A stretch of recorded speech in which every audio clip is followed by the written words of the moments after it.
So we're now explaining the importance of retention in terms of users and also equity. We'll talk briefly about the impact that ESMA has had, because we're doing some studies in here. But first, I'd like to... And just to remind people why we're doing this. So, why we're doing the Brokernomics series. Because it's important. Sometimes people can lose focus and go like, well, why are they talking to me about this? And like, why? Why are we doing this? Yeah, so I mean, we're doing this because we want to, instead of preaching that we're transparent, we want to be transparent. And we're basically explaining how a broker works to the inside to the best of our knowledge. So we're relevant from our own experience. From our own experience. So we're relevant. We'll share data from our own experience, and we're not available because of that. Our business model doesn't do that. Then we use publicly available information from listed brokers and explain the dynamics there. Got it. So that's one point, and the other point is because Darwinex, in addition to a movement, as we've explained elsewhere, it's also a company, and we have to economize resources. We have to put scarce resources where they bring the most value to further this vision of meritocratizing Wall Street. And in that sense, as a business, we need to find a way to generate more revenue so that we can invest more in technology to kind of deliver on this mission, right? And basically, if you want to grow a broker, there's two ways. There's the acquisition way, and there's the retention way. And so you understand the retention way. I'm just going to give you a little thought experiment. Imagine you're God, and you're trying to grow the population of this planet that you rule over, which is planet Earth. Okay, so currently it's got 7 billion people in it, and if you really wanted to make it grow, which is another question, but if you run it at like 10 billion in planet Earth, there would really be two ways. One is to make men and women more attractive, so they engage in more sex and there is more births. Yeah. And the other one is to teach people to eat better and take care of themselves better and do sports and be more productive and live for longer. That's really the only way. So I think at this point we can like roll up a survey. Which way do you think would work best? I think there's the more pleasant way, and then there's the short-term, more pleasant way. To work out 3 times a day, you must eat apples and baked chicken all day. So that's or really you can go the do thing. that. So like I'm thinking, because I know the numbers for Spain. So Spain has roughly about 40, I think it's in my days it used to be 40 million people, now it's 46. And the reason it's got 40 million people, to make it round numbers, is because there used to be about 500,000 births in Spain per year. Yeah. And people live on average for 80 years.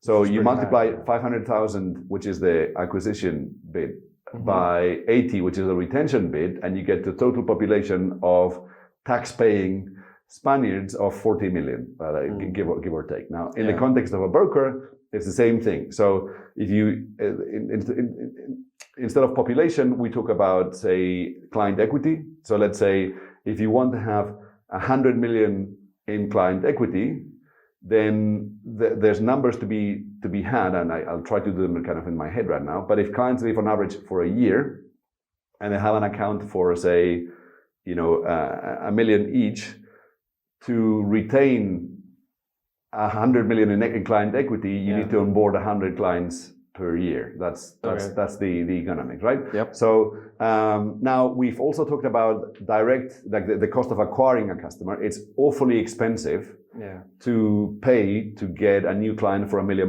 in the door. Mm-hmm. So that would be sort of the hunter way. Yeah. And then we go for the farmer way. So instead of getting more guys, we keep them for longer. That's really the two things. So how do you, if you're in the business of selling wood, you can either go to the Amazon and chop the first tree that's there and then ship it over, and then chop the second tree and never plant another tree. And then at some point, it's going to cost you a pretty penny to go 500 kilometers inland because there's no trees where they used to be, and it gets more and more expensive until at some point it dawns on someone, hang on, what if about for every tree we chop, there's a tree we plant, and then things will work better. Right? So in our case, this recycling movement is teaching people to trade for longer and stay for the long haul. And in our case, that's even more important, because if we grow by word of mouth, then the more mouths that stay with us for longer, the faster the movement spreads. Yeah. Okay. That's your network effect. That's the network effects in place. So from our standpoint, the biggest lever for us is to really look at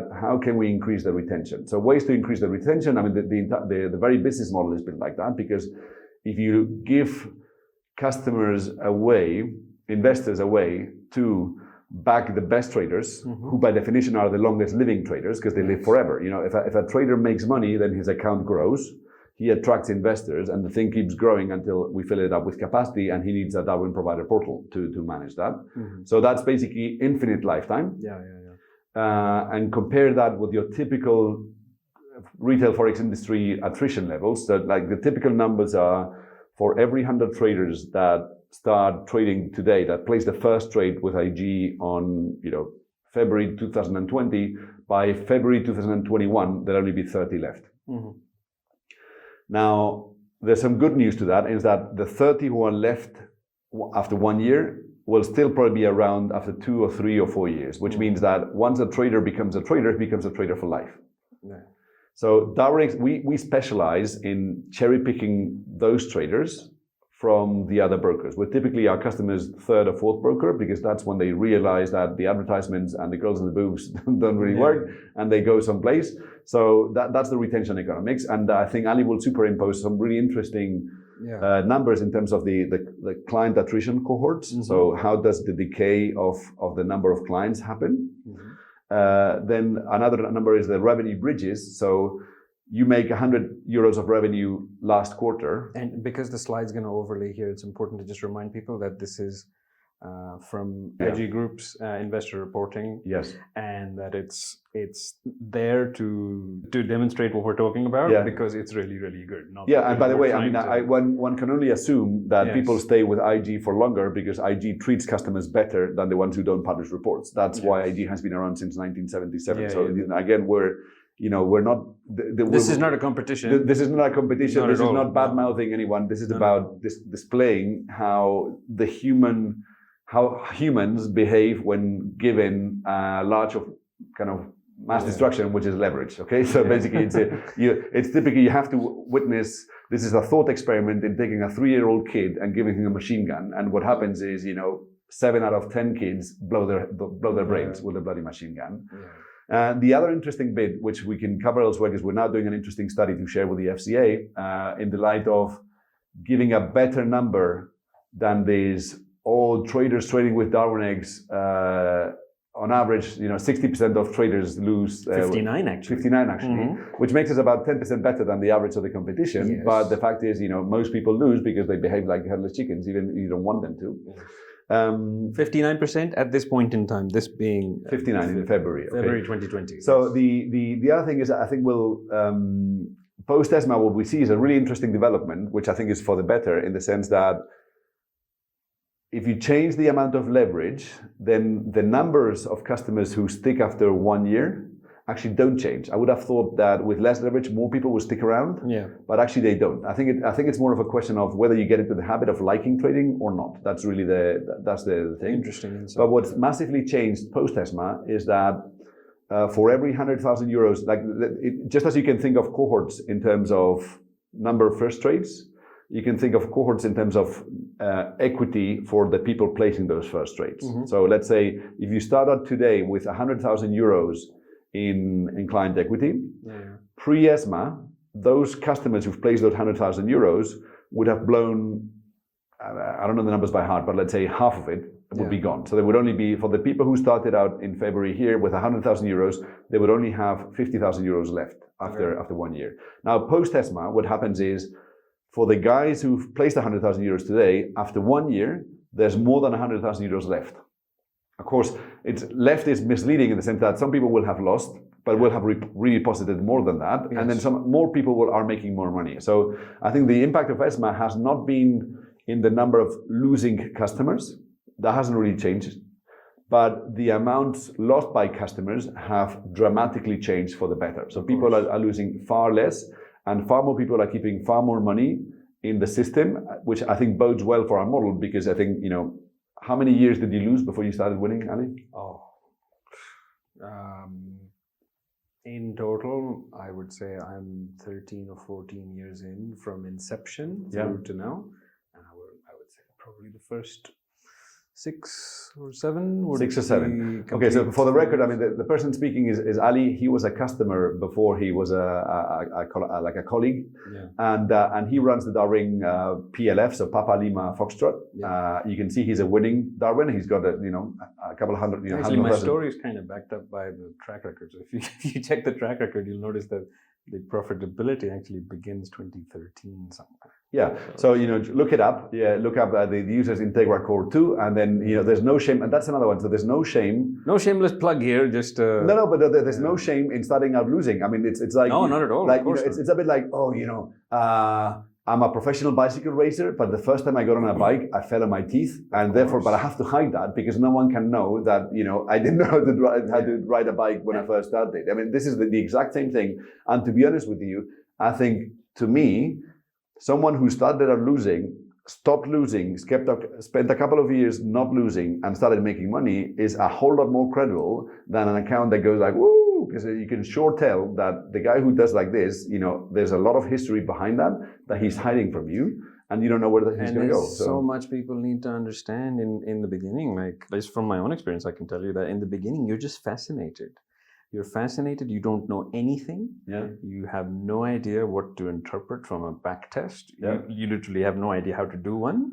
No, man, and you think you're smarter. You think you're really smart. You think you're smarter than there's 2 billion people out there already on Wall Street, and you are God's gift. You come in here. I say this from experience. This is how euphoric I used to feel in the very beginning. Like, oh, right, I have a handle on this. Look, I'm just going to use 200 to 1 leverage in this back test. Oh my God, I can't believe I didn't find this. I'm printing money. I'm going to print money. And I would blow the account in a matter of weeks. Yeah, of course. And repeatedly. And the brokers I was with at the time must have loved me because they're like, oh, this guy is just... of course, you were part of the headless chicken burger factory. Yeah, if they had Ferraris, I was paying for part of that. Yeah, he was paying for a lot of Ferraris. But I think that trading...